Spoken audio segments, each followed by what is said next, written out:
এই যে এখানে এতগুলো শুটকি দেখছেন, এগুলো সব আমার শাশুড়ি বাংলাদেশ থেকে আমার জন্য সিডনিতে নিয়ে আসে।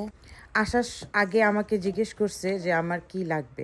আমি শুধু একটা কথাই বলছি যে মা আমার জন্য পারলে শুটকি নিয়ে আসেন। আর আমার শাশুড়ি এতগুলা শুটকি কিনা আমার জন্য এত কষ্ট করে সিডনিতে নিয়ে আসে।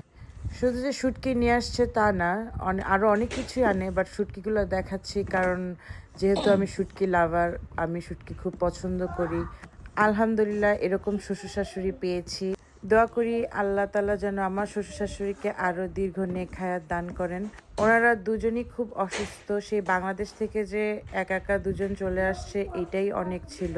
তার উপরে আবার এত কিছু নিয়ে আসা ক্যারি করে, আসলে যাই হোক সবাই দোয়া করবেন আমার শ্বশুর-শাশুড়ির জন্য।